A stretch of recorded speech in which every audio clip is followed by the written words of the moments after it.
anybody needs to look back at this, I'll send it out via email tomorrow morning with a couple of other helpful links.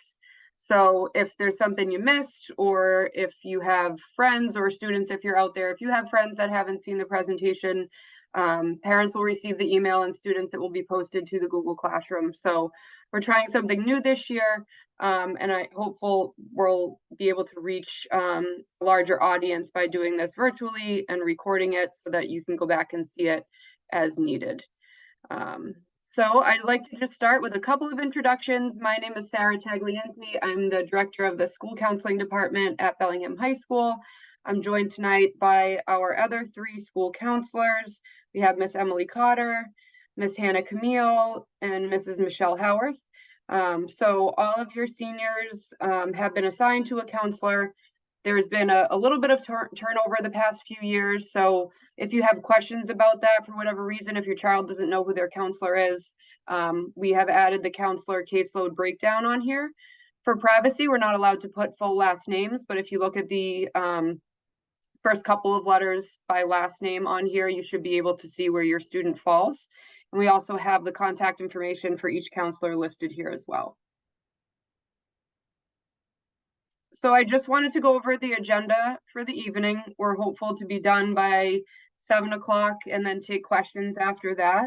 I want to be mindful of everyone's time, but we'll do a slide presentation, talk about senior year, graduation requirements, admissions criteria, gathering college information, how to build your college list, some specialized programmings, one of them being the mass transfer option, which is a huge cost saver for a lot of families in Massachusetts. And then we'll talk about certain admission and testing policies. We'll go over our web-based platform, Naviance, that your students will be very familiar with in the next few months. And then just a general outline of what does this process look like, what are deadlines, what should my child be doing when, and such.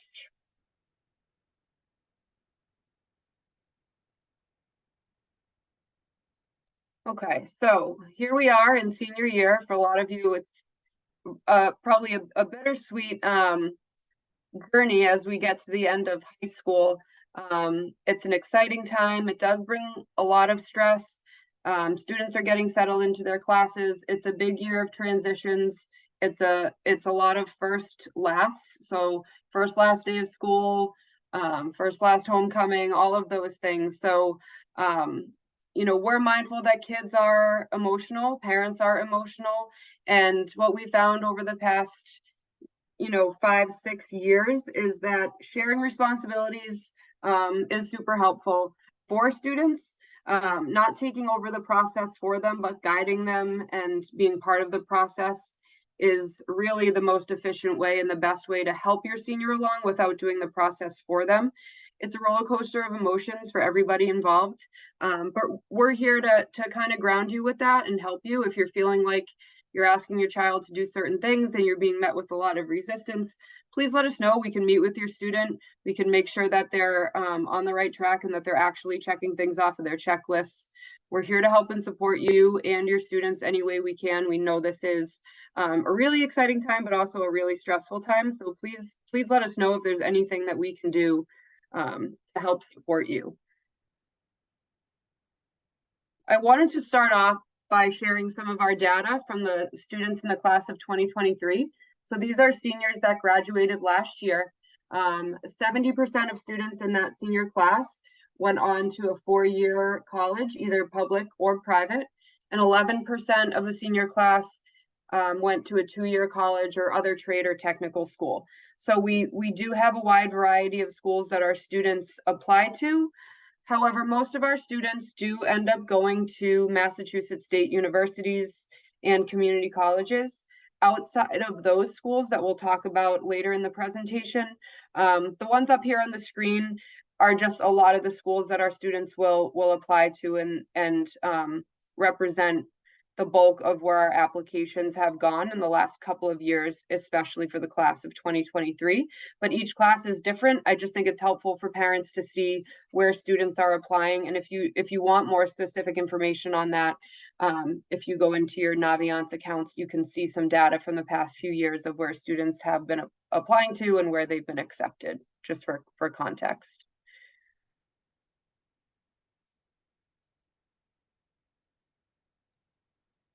All right, graduation requirement. So all seniors must earn 23 credits and pass the MCAS exam. They must pass 4.5 credits their senior year, and they have to attempt at least 6 credits during their senior year. We go over this during their senior meetings as well, and they'll sign their senior contract. So they need 4 credits of English, 3 credits of science, 3 credits of math, 3 credits of social studies, 2 credits of the world language, and that has to be in the same language, and then 2 credits of wellness and health, half a credit of fine arts, half a credit of technology, and then elective courses. And then the Massachusetts State University requirement, so they require 4 credits of English, 4 credits of math, so including your senior year. I know some students thought that they didn't have to take a math course during their senior year because they already fulfilled the requirements. But if they were planning on applying to a Massachusetts State University, they do require the 4 credits of math, 3 credits of science, and they need 3 lab sciences, 2 credits of social studies, including 1 year of US history, 2 credits of a world language, and then 2 credits of electives.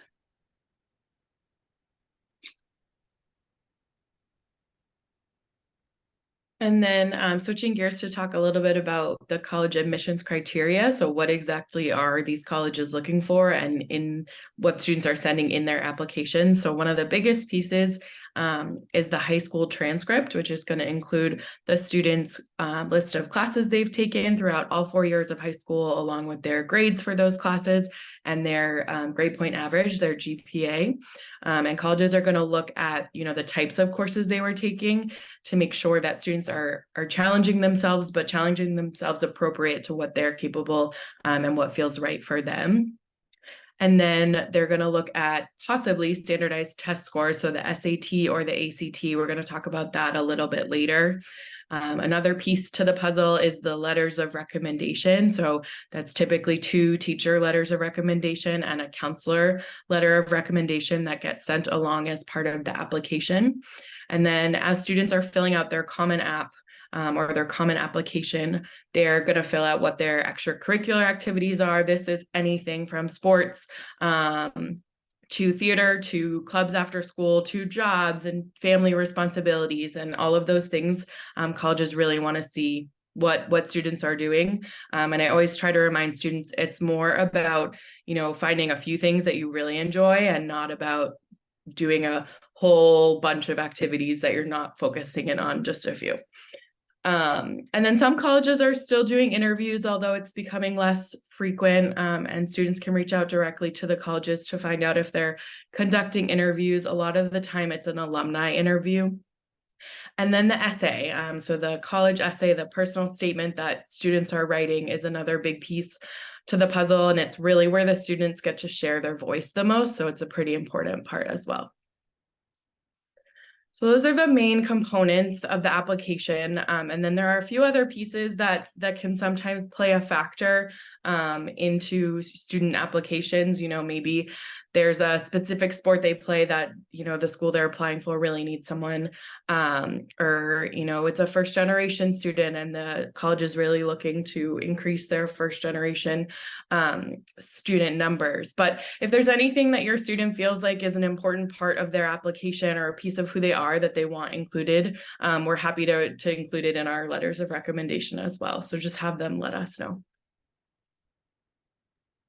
All right, everyone. So I know we've already covered a lot of information, and tonight we will be covering a lot of information, and I don't want you to feel like you need to be taking, all these concrete notes about everything that we go over. We do have our Google Classroom for our seniors that all of the students should be in, but parents are also encouraged to join this. We post a lot of great resources for the college application process. We post guides for where the students should be at in the process. really anything that comes our way that we think will be a helpful resource in the college application process, we're going to post on the Google Classroom. So if you see this code at the bottom that starts with 7, if you want to write that down, you can join the Google Classroom as a parent, and make sure you check in with your student to make sure they're in the Google Classroom. If not, they can join. We encourage them to join as well. Just quickly looking at the Google Classroom, you know, first thing, what should I be focusing on? It's just kind of next steps in the college application process. We did do a couple of college application workshops for students that were interested, and we went over what their responsibilities were as a senior right now applying to colleges. We post all the things that you're going to learn about today, we post on the Google Classroom. So it's definitely a great resource to check out, and make sure that your senior is a part of. Let me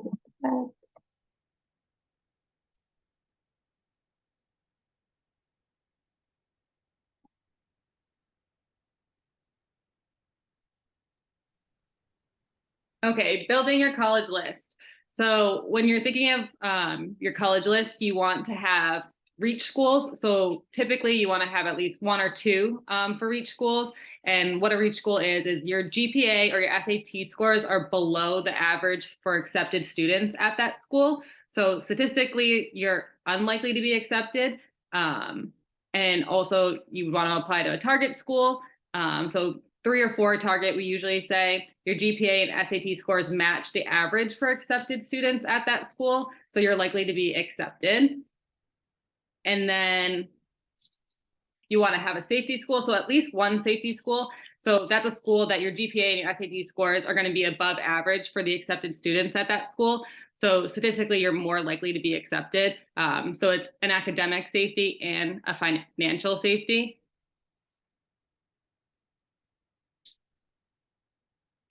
Okay, so the mass transfer options. So if you begin at any of the Massachusetts community colleges, you would complete your associate's degree within 2.5 years, and you'd be able to transfer to one of the Massachusetts State Universities or UMass campuses. And then you'd be able to complete your bachelor's within 2 more years. So you'd have to be able to be eligible for this, you'd have to be full-time, and you'd have to have a 3.0 GPA throughout the program.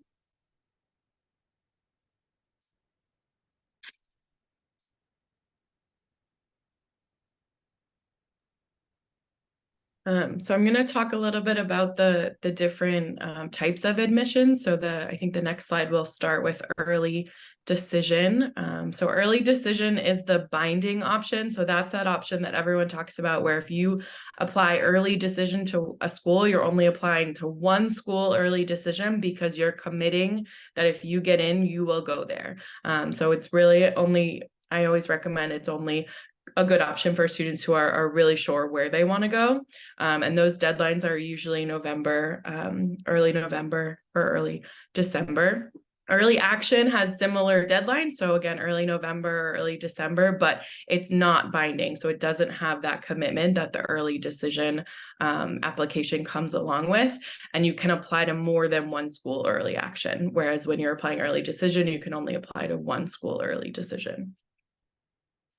And then the other option, so regular decision is just like the normal regular application. The deadlines are just a little bit later than the early deadline. So January through March are those deadlines. And again, non-binding, and you can apply to as many regular decision schools as you feel you need to. And then rolling admission, you might hear about. So this is non-binding, and it's basically what it sounds. It's on a rolling basis. So students can apply really at any point, and then usually hear back like 2 to 4 weeks later from the school, as long as everything is sent in on time, in a timely manner. And then open admissions is schools that are just looking for a high school diploma or a high set certification. So I mentioned earlier, we're going to talk a little bit about the test SAT and ACT policies. So since the pandemic and limitations with the testing sites from College Board, a lot of colleges have gone test optional. So we recommend that you refer to each college's own policy because they are changing year to year at this point, and colleges are updating their policy as they see fit. But there are a lot of schools that are waiving the test requirement. Research shows that the rigor of the transcript and the GPA are better predictors of academic success than just a test on one day that they're taking when they're really stressed. So it's an option, but it's not a requirement. We always tell students if a school is test optional and you're not sure if you should send your scores or not, you can see what their average score is of admitted students. And if you're within the average or above it, you should send your scores. But if you're below their average SAT or ACT score, then we recommend you probably don't want to send your scores.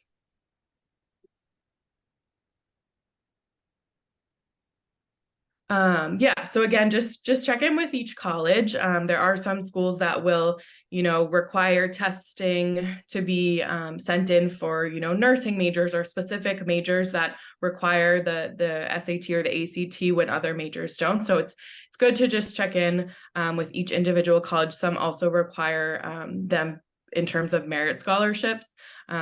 So just check in with each of the schools. There's also fairtest.org is a great resource. It's a website that has a list of over 1,000 schools that are test optional. So that's a good quick way to just check if schools are requiring test scores or not. Okay, so Naviance is one of those websites that you're going to be hearing a lot about during this whole process. It's the portal that the counselor and the teacher uses to send your students letters of recommendation, the high school transcript. So it's super important that your student is making sure their deadlines within Naviance are correct. And we'll go over that. So during their junior year, they met with their counselor and we introduced them to Naviance. So everyone has an account. If they don't remember their password from last year, we can always reset it for them. So just encourage them to reach out to their counselor if they don't remember their login. So during their junior year, that's when we did, some different college searches through Naviance. We did something called Super Match that kind of just allows them to build what their dream college may look like and give them a list of schools that falls into that category. So within Naviance, there's a lot of different pieces. And like I said, it's one of the most important sites you'll use through the college application process. So the first, making sure that your students are adding their schools that they're applying to in Naviance. So when they add their schools they're applying to on Naviance, it's going to ask them for their deadline. So as Ms. Camille was talking about, you have early action, early decision, regular decision.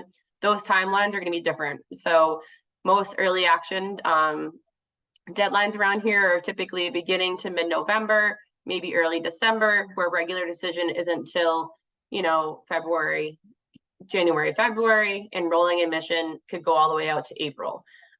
So you want to make sure that your students' deadlines are accurate on their Naviance, because that is how the counselors and the teachers who are writing their letters of recommendation know when to send their materials.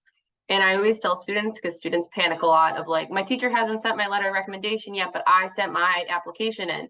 And that's okay. If your teacher has until that deadline to send their letter of recommendation. If it's just an early action or regular decision, they're not going to look at that student's application until the deadline has passed. Rolling admission, obviously a little bit different. And they can kind of, friendly remind their teacher, hey, just let you know, I submitted my college application and I requested you on Naviance. But please just, once again, make sure that their deadlines are correct on Naviance. Letters of recommendation, we talk about a little bit later too, but at this point in time, you want to confirm with your student that they have asked at least 2 academic teachers for letters of recommendation. We recommend it be 2 teachers that work within the building. Some people say, what about my coach? What about my boss? They cannot upload their letters through Naviance if they do not work for the school. So that means they would have to email or mail their letter of recommendation directly to the admissions offices of all the schools that your student is applying to. So at this time, we do recommend that they have asked their 2 teachers for letters of recommendation. and then requested them on Naviance. And that's something we showed them in their junior meeting. But if they forgot, there's a video on the Google Classroom of how to do this.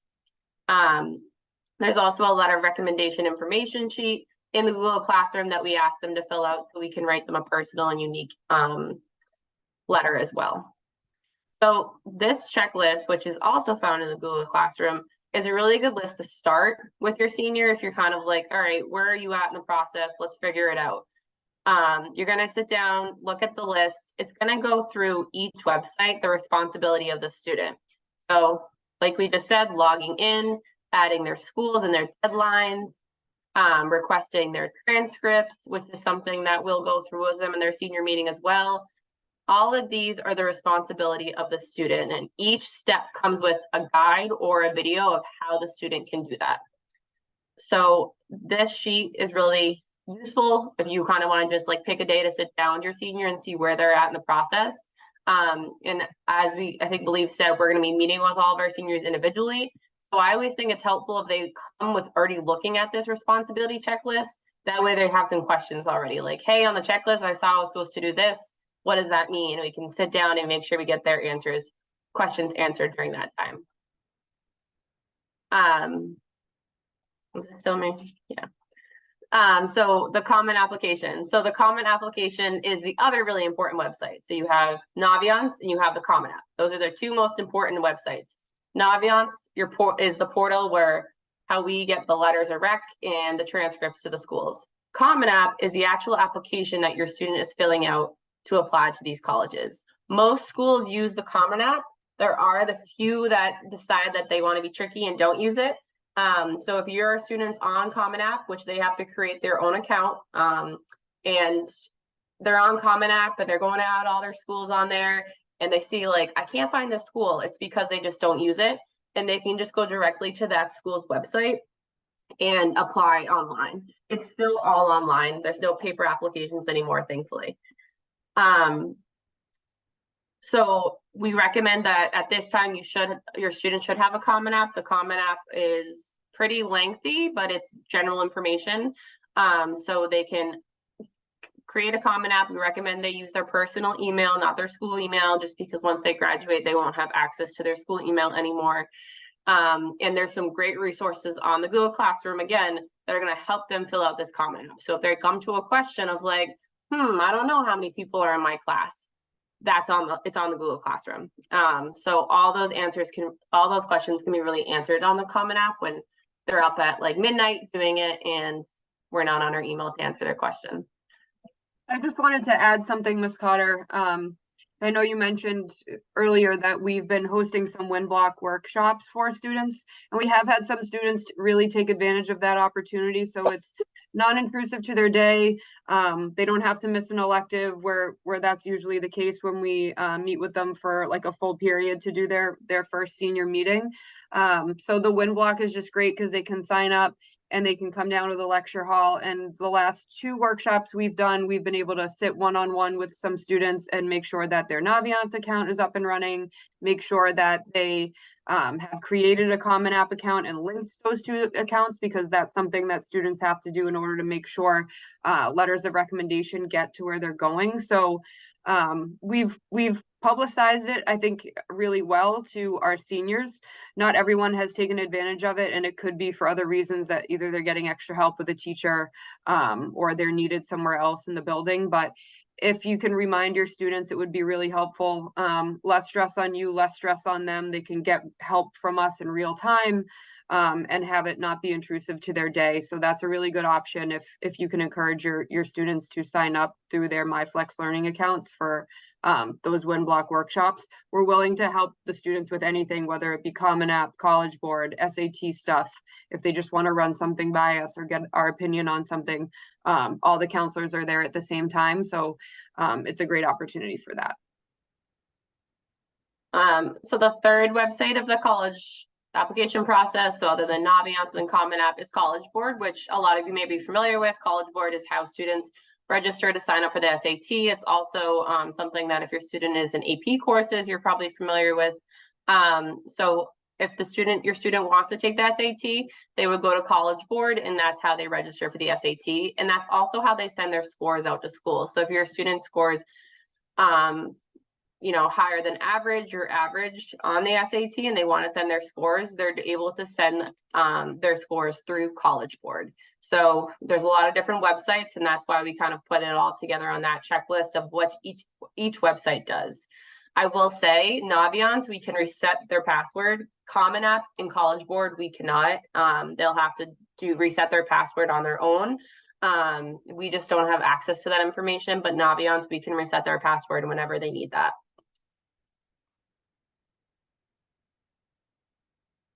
All right.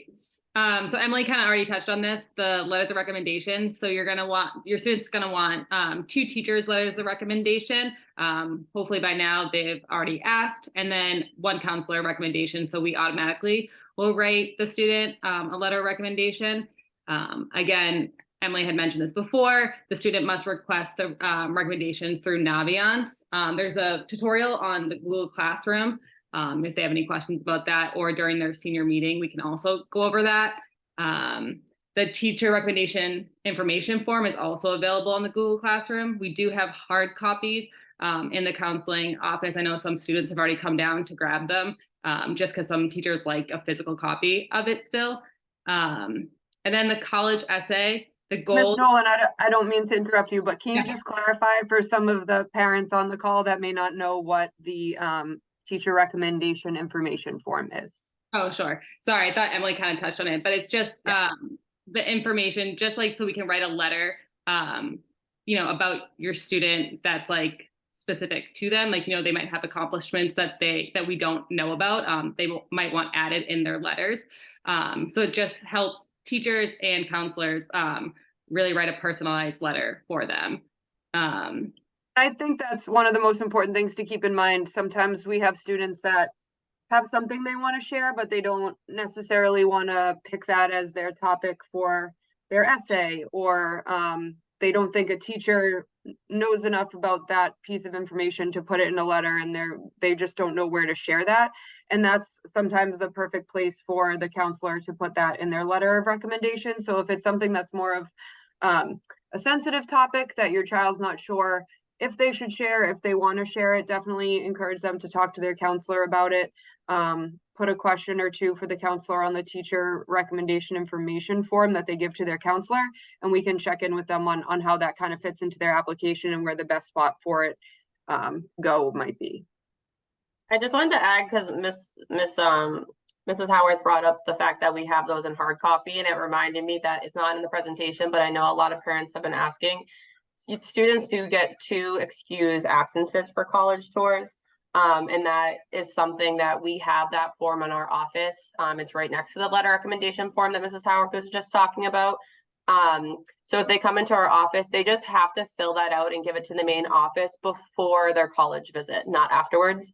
So they get 2 excused absences for college visits, but the form does need to be filled out prior to the visit. And the form is also on the Google Classroom if you have something you just want to print at home.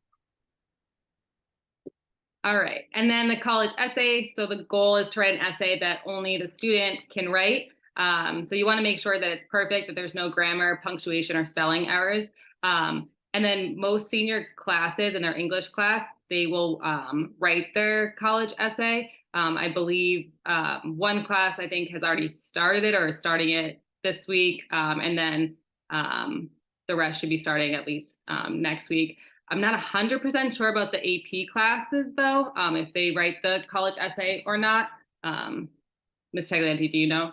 Yeah, so I had, this question comes up every year, so I had reached out to our 3 senior English teachers. So Mr. Woodward shared that that's an assignment in his class and that they are starting to work on that this week.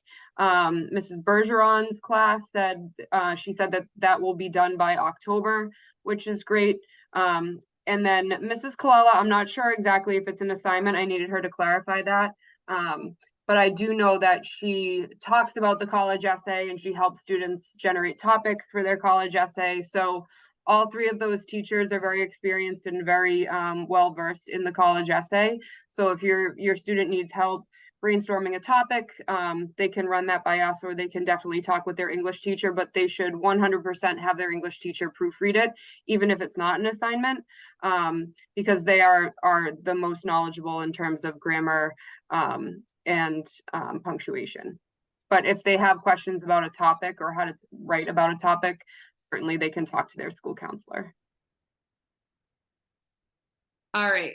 So another thing that the students will have to do, actually, the parents, you will have to sign off on the transcript release form. This will be emailed out to you. So once this is signed, the student also must request their transcript through Naviance. There is a video tutorial on the Google Classroom. And I know I've showed students before too, like during their senior meetings, and even sometimes they just pop down really quick just to see how to add that. So the schools must be added to the colleges that I'm applying to. Let's see. And then financial aid. So FAFSA is available December 1st. We are not experts in financial aid. So MIFA is a really good resource. And I think I don't know if there was a slide that has like dates that they have webinars and whatnot. Yeah, I don't know what it is. Yeah, there it is. So we as a department are doing some professional development this year on the FAFSA, because there have been some major changes to the FAFSA. So we're actually going to a workshop at Dean College the first week of October to learn more about those changes. So as we receive the changes, and there are things out there that you can review online. I think Ms. Cotter just brought up MIFA's webpage. So MIFA is the Massachusetts Educational Financing Authority. They are our go-to resource when we get questions from students about financial aid. We always direct them to MIFA's website. MIFA used to come out to local high schools and do a financial aid night, but since the pandemic, they've really moved to a virtual only model, but they have live webinars, they have recorded webinars, they have hour-long webinars dedicated to specific topics and sections of the FAFSA. So the help is definitely out there. And as we get information on the updated changes, we will be putting that out to you on the Google Classroom. So that's just another reason to join. Typically, the financial aid process goes in line with the application process. It usually was open October 1st. It has been pushed back to December 1st. So the timeline is a little bit different, and we're still learning a little bit more about what that means. But for now, you should keep in mind that if you are going to be applying for financial aid from the government, that's need-based, and you will need to fill out the FAFSA, which will pull your tax information, and that's how they determine how much financial aid each school can then be responsible to give, and then you'd have to fill in the gaps with what the school can't do. So more changes coming on that, and we will definitely keep you filled in on what those changes are as we learn more about them as well. We also just learned recently about the Bellingham Public Library resource. So they have a resource too to help with the FAFSA. So if you need information on that, let your counselor know.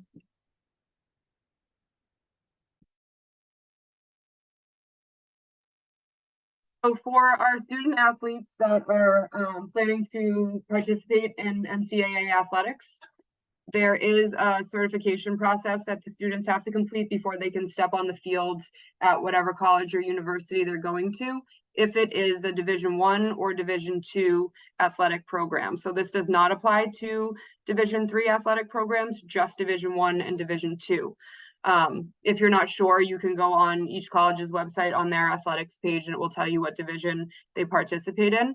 It's not a difficult process. It's fairly simple. You're creating an account. You're filling in information about the courses you've taken in high school. If you've taken SAT scores, you can report them on that portal. And the biggest piece is that a final transcript has to be uploaded at the end of senior year for certification. So if that transcript doesn't get uploaded into the NCAA portal by the high school, then your child will get to school, go to try out for soccer, and won't be able to because they haven't cleared the NCAA certification process. So if you feel like this could apply to you, definitely ask your counselor. We have some packets in the counseling office with these steps highlighted and how to get onto the website. There is I believe a $75 fee attached to this if it's for a Division I or II school. If you're doing the certification process, you may be eligible for a fee waiver if you meet certain criteria. So if you feel like you need assistance with that, please have your student or reach out to your counselor, and we can get you a fee waiver through the NCAA. So just something to keep in mind. There's no harm in registering, and if you decide that you're not going to play, the only harm is you're out the $75, but this is an important thing to consider if you are considering Division I or II athletics.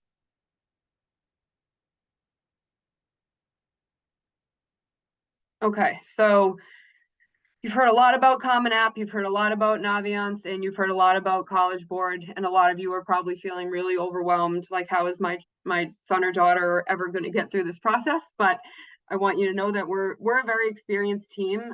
This is my 14th year at Bellingham High School going through this process. Ms. Cotter has been a school counselor for 4 or 5 years at least. Same thing for Miss Nolan. And we have our new counselor this year, Mrs. Camille, who used to work at a private school. So she has a little bit of a different angle on this, but also worked in a college admissions office at Clark University. So she also has some great perspective from the other side. So when applications are being reviewed, it's really helpful to kind of have that insider perspective of what colleges are looking for, which is great. But we're experienced. We know this process. No question that you have is a stupid question. Please ask us. We've heard it all, and we've been able to get answers to questions from schools if we don't know the answer. So please reach out to us. That's why we're here. We are a great resource for you. The Common App is how you apply to the schools. Naviance is how we send all of our information. So it's where your students are going to request their transcripts, how we know where they're applying to. They can also use Naviance to find schools to apply to if they're not sure what schools are a good fit. They can use some tools on Naviance to do that. And they also are going to request their letters of recommendation through Naviance. And then College Board is really only used for students who are taking the SATs and wish to report their scores to the colleges that they're applying to. So you may be a student who does not use College Board at all throughout this process. Everybody will use Naviance, and I would say 95% of our students will use Common App. So those are the 3 most important websites to be familiar with. My biggest advice, don't procrastinate. So the sooner you get started with this, the better. All the school counselors are inviting students to individual senior meetings starting this week. Actually, I think starting tomorrow for some of us. So we used to have the students come down and make appointments, but the last few years have been really hard, and students are still figuring that out. So we are making first appointments for students. They will get an assigned time during an elective or a study in their schedule.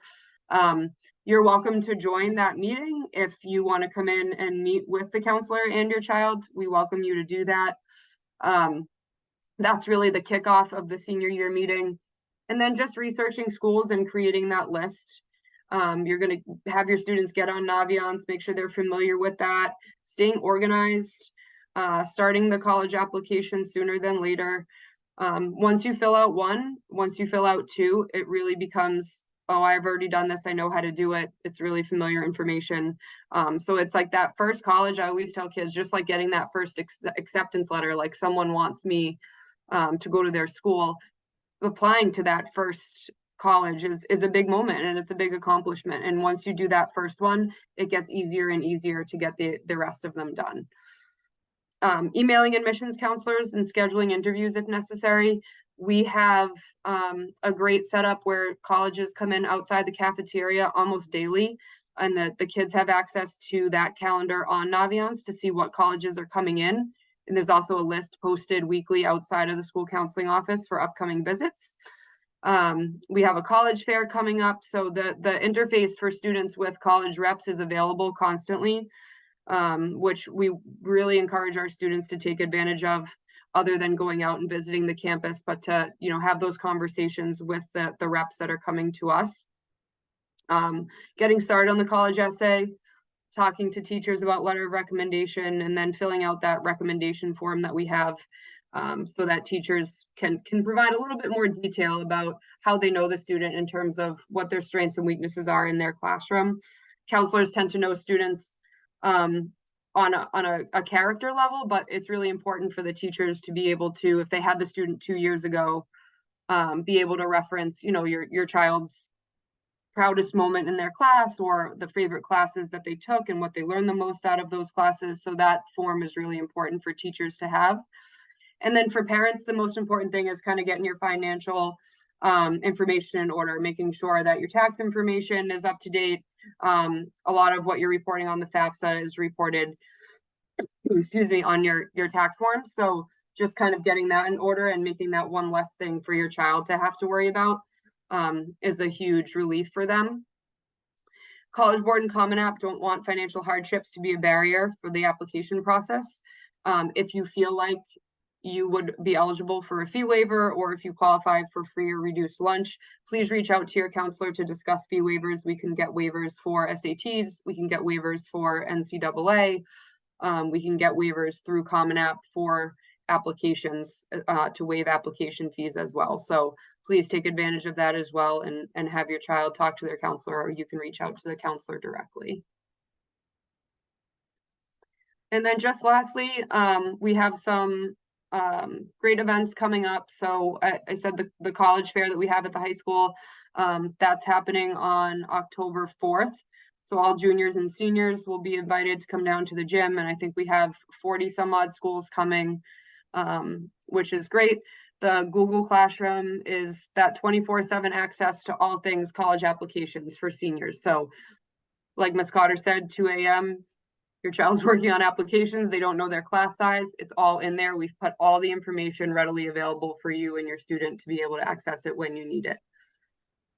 And then, yep. And so if you want to attend other college fairs other than the one we have at Bellingham High School, that one's pretty mini.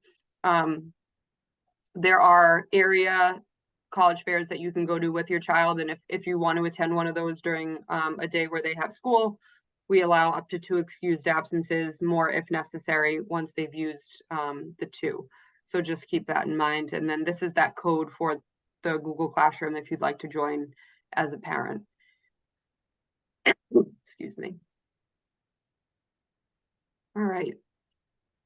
So I think that was our last slide, but I wanted to, spend some time taking some questions. We had some questions submitted on our Google form, and I think we've answered those within our presentation. One of them being our letters of recommendation requested through Naviance or college or Common App, and they are definitely recommended through Naviance. We don't use Common App for letters of recommendation. The second question, or I think we had a few more questions that were about like the college essay and the timeline, and I think that's all been touched upon as well. But if you would like to ask a question now, we're here. We're happy to take any questions that you might have and answer as best we can on the spot. If there's a question that we don't know the answer to, we can certainly get you the information. So fire away.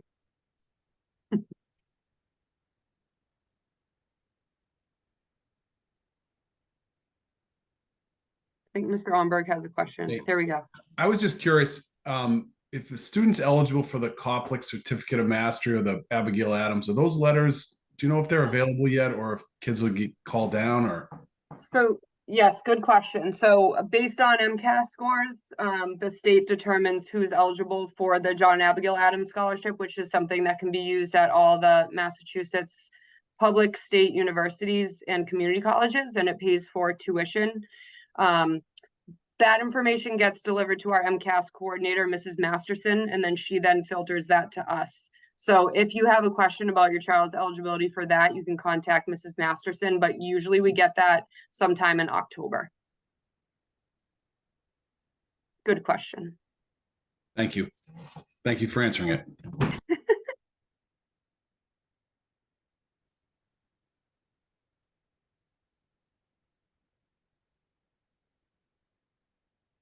I think you all have the ability to unmute.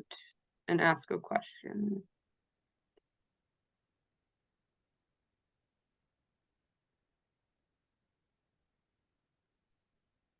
One of the things that we can do is kind of wrap up. I can, you know, if you want to log off, anybody who wants to stay on and has any questions, if you don't want to ask it in the big crowd, we're happy to stay on. But we will send out the slideshow and that transcript release authorization form, which is just a Google form. It asks you for your name and you sign off by checking yes.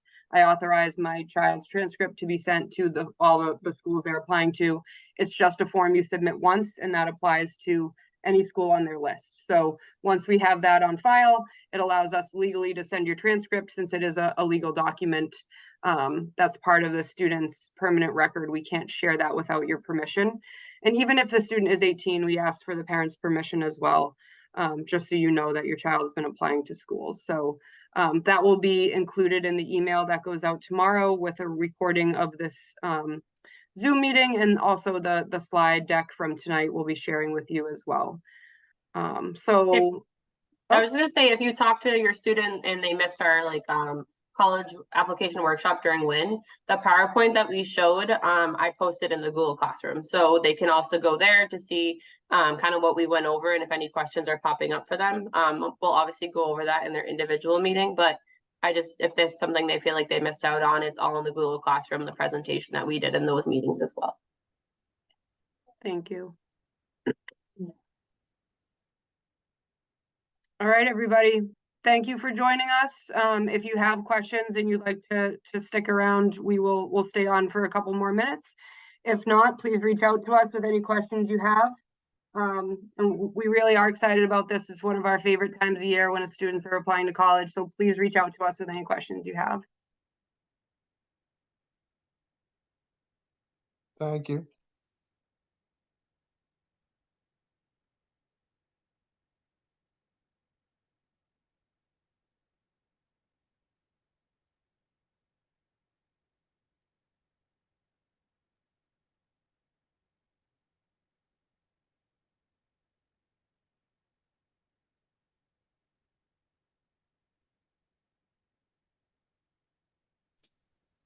Is the college fair during the day or is it at night? I missed that. Really good question. So the college fair is Wednesday, October 4th. It's during the school day. It runs about 8:30 in the morning till 10 o'clock. And we give seniors and juniors a chance to come down, so they each have about 40-45 minutes to walk through, ask any questions. A lot of students will at least just walk around and get some swag. A lot of the schools will bring pens and lanyards and things like that, but they are helpful conversation starters. So yeah, both classes will have at least 40 minutes, and we welcome parents to come to that too. So if you want to walk around with your child to make sure they're using their time wisely, you're welcome to do that as well. We'll send that reminder out next week. Thank you. You're welcome.